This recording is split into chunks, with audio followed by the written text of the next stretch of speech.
Ketika dalam diri kita sudah ada kesadaran tadi, kita bisa mencipta. Ya, Bapak Ibu tahu semua ya, orang-orang yang sering datang ke rumah saya di Salatiga, itu 98% orang-orang yang sebelum ada kelimpahan dalam hidupnya. Orang-orang susah, orang-orang yang sedang terpuruk, orang-orang yang sedang dalam masalah. Kemudian karena saya menyadari ya bahwa dalam diri saya tadi ada energi ilahi yang bisa mencipta tadi, makanya mulai saya cipta, Bapak Ibu sekalian ya.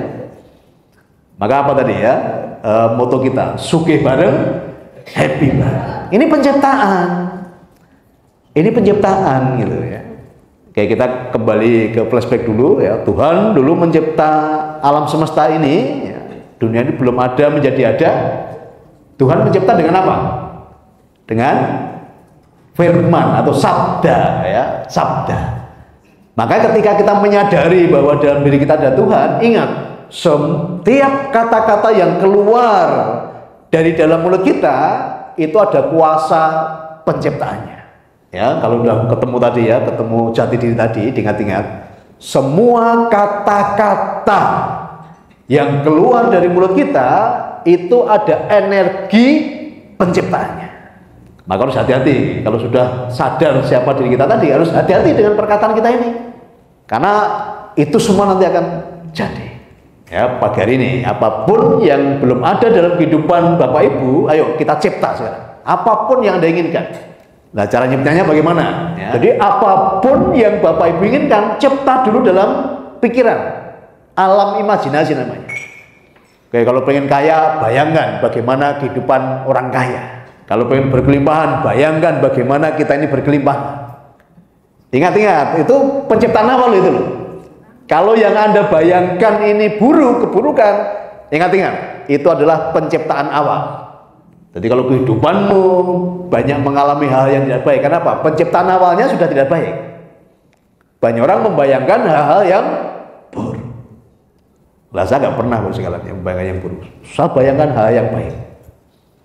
Dan ketika, ini tak kasih resepnya, ketika pikiran manusia ini kalau baru latihan memang kan lompat-lompat. Kita nggak bisa steril karena nggak ada helm yang bisa menolak pikiran negatif, kan nggak ada. Awal-awalnya kalau masih latihan itu masih sering pikiran negatif itu datang. Ya, awal-awalnya. Lah, bagaimana cara menggagalkan itu? Ketika dalam pikiran kita terlintas pikiran yang buruk, yang negatif, kita tinggal ngomong, Tuhan, yang ini aku batalkan. Ya, jadi karena di awal tadi kita masih latihan, kadang masih sering muncul pikiran-pikiran yang buruk. Karena apa? Sumber informasi dari dulu yang bentuk kita tadi, banyak orang memberikan masukan-masukan yang buruk, dan itu menjadi pribadi kita gitu loh. Nah, ketika pikiran negatif tadi muncul, langsung dibatalkan. Tuhan, yang ini aku batalkan. Karena kita punya kuasa itu. Ya. Apa yang baik, apa yang benar, apa yang membahagiakan, apa yang membuat kehidupan menjadi bermanfaat, itu yang harus kita bayangkan. Gitu. Nah, ini ciptanya dimulai dari situ. Ya. Cipta, mencipta, membayangkan. Oke, saya kasih contoh ya, bahwa semua yang ada di dunia ini dari tidak ada menjadi ada. Itu kan ada yang mencipta. Mencipta gimana? Melalui imajinasi. Nah, seringkali kita mencipta tapi masih mikir kayak, wah, bos kondi ya, nanti dari mana ya? Oh, gagal penciptaannya. Itu urusan semesta. Apapun yang kita cipta itu terjadi. Ya, dari tidak ada menjadi ada. Nah, sama terus sekalian. Ketika saya berpikir tentang kelimpahan, ya, bagaimana saya mengalami kelimpahan itu? Kayak tadi, cipta dulu, cipta di sini. Ya, saya dulu mencipta ya kelimpahan. Bagaimana orang datang ke saya, ya, saya bisa memberikan jawaban, saya bisa memberikan pertolongan. Karena caranya urusan Tuhan, bukan urusan kita.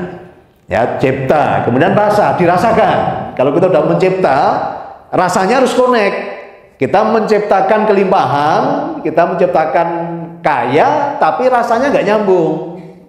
Ini nggak akan jadi.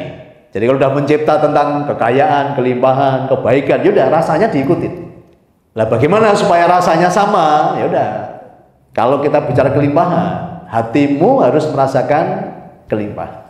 Informasi yang salah dulu begini, kalau kamu berbagi, kalau kamu menolong orang, nanti Tuhan akan gantikan berlipat-lipat.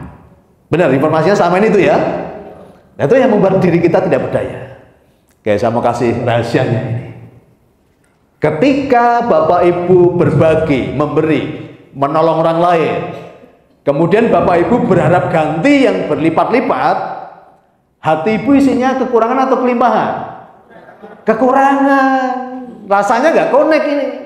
Ya, memberi satu tapi pengen dapat ganti banyak, berlipat-lipat.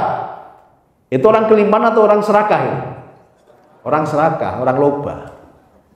Ya, ngarep tapi minta banyak. Nggak nyambung ini. Pikirannya udah berpikir tentang kelimpahan, tapi rasanya rasa kemiskinan, keserakahan, dan rasa ini lebih kuat getarannya. Rasa ini lebih kuat getarannya. Makanya saya melakukan dan saya mengajarkan bahwa ketika Bapak Ibu berbagi, bukan dalam rangka supaya dapat ganti berlipat-lipat. Bahkan apapun yang saya lakukan, saya tidak pernah berharap balasan dari siapapun. Apa yang saya lakukan adalah sebagai bentuk ucapan syukur. Yang sering ucap syukur itu orang kaya atau orang miskin? Orang kaya. Maka saya melakukan semuanya ini sebagai bentuk ucapan syukur. Saya tidak pernah berharap balasan dari siapapun. Ya, orang mau terima kasih ya silahkan, enggak juga enggak apa-apa. Saya tidak pernah berharap balasan dari siapapun.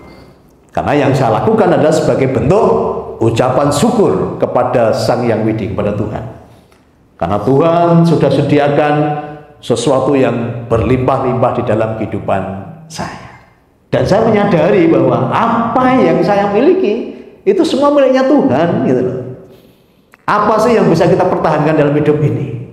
Sementara nyawa kita pun diambil, kita nggak bisa mempertahankan kok, gitu loh.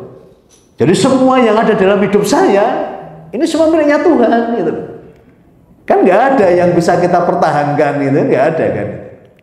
Maka karena Tuhan sudah tadi sediakan berkat yang berlimpah-limpah, tugas saya adalah sebagai hanya mengucap syukur. Lah mengucap syukur yang powerful bukan hanya di mulut, dengan tindakan. Ya, melakukan kebaikan-kebaikan. Nah, nanti connect, rasanya connect. Pikirannya kelimpahan, rasanya nyaman, maka segera terwujud nanti, segera terwujud. Nah, seringkali banyak orang tadi mengakses rasa-rasa yang tidak enak, karena dapat pelajaran yang tadi selama ini yang membentuk kita tadi. Kalau kamu berbagi, kamu akan dapat ganti berlipat-lipat.